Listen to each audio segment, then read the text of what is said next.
네, 오늘부터 뉴스데스크는 팩트체크 코너 뉴스 새로 고침을 선보입니다. 이 새로 고침은 현장 취재 경험이 풍부한 15년 차의 박영회 기자가 전담합니다. 자, 박 기자, 이 새로 고침이란 이름 장명은 어떻게 한 겁니까? 네, 인터넷 창에 새로 고침 버튼 다 아실 겁니다. 네. 누르면 최신 정보로 화면이 업데이트됩니다.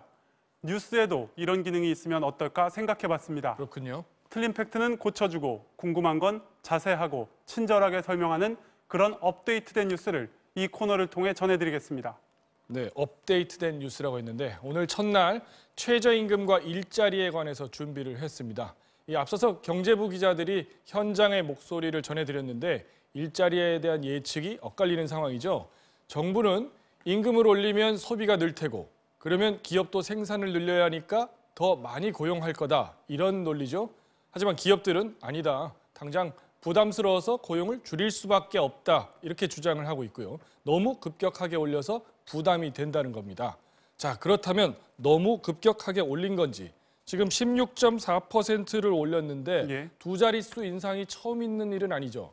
네, 그렇습니다. 제도가 시행된 1988년 이후 두 자릿수 인상은 이번이 10번째입니다. 10번째? 예. 네. 올해 16.4%보다 인상폭이 컸던 적은 이 화면에는 표현되지 못했는데 모두 3차례 있었습니다. 그러면 그렇게 올렸을 때마다 일자리가 어떻게 크게 감소를 했었나요? 네, 2007년도 12.3%가 인상됐었는데요. 이때 최저임금위원회의 설문자료를 찾아봤습니다. 네. 최저임금 영향을 주로 많이 받는 저임금 사업장 중 고용을 줄였다는 응답은 3.6%, 그렇게 많지 않은 것으로 분석이 됐습니다. 네. 오히려 인상폭이 훨씬 적었는데도 고용을 더 많이 줄였던 해도 있습니다. 그러니까 고용을 결정하는 게 꼭 최저임금만은 아니라는 얘기입니다. 그런 변수는 여러 가지 있다는 얘기일 텐데 그렇지만 수치는 그렇더라도 이 기업들의 부담을 무시는 할 수 없잖아요. 예. 이 고용에 대한 부담도 있을 거고 다른 자료는 안 찾아봤습니까? 네, 최저임금과 관련된 국내 연구자료 20건 정도를 찾아서 그중에 고용과 상관관계가 나온 걸 정리해봤습니다. 네.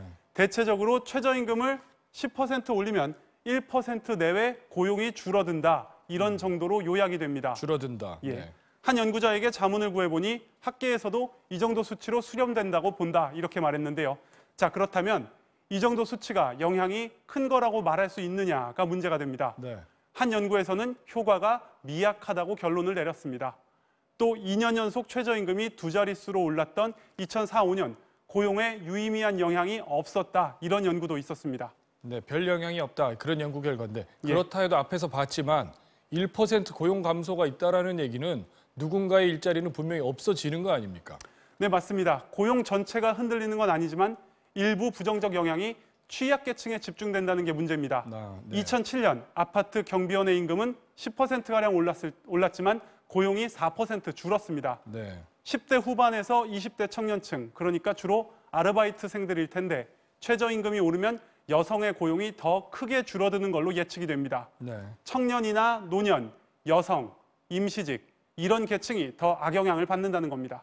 그런 분들을 주로 고용하는 소상공인들의 비용 부담이 크다 이런 얘기죠? 네, 바꿔 말하면 그렇습니다. 실제로 보면 최저임금이 오를수록 그거를 다 못 주는 사업자도 분명히 늘어납니다. 네. 아마 이들이 지금 말씀하신 그런 소상공인들일 겁니다. 네, 그렇군요. 이 고용의 증감이 최저임금 인상과 정비례한다 이런 실증적인 근거는 없다. 다만 형편이 어려운 사람들이 더 어려워질 수 있다. 이렇게 요약을 할 수 있겠군요. 오늘 새로 고침 박영회 기자였습니다.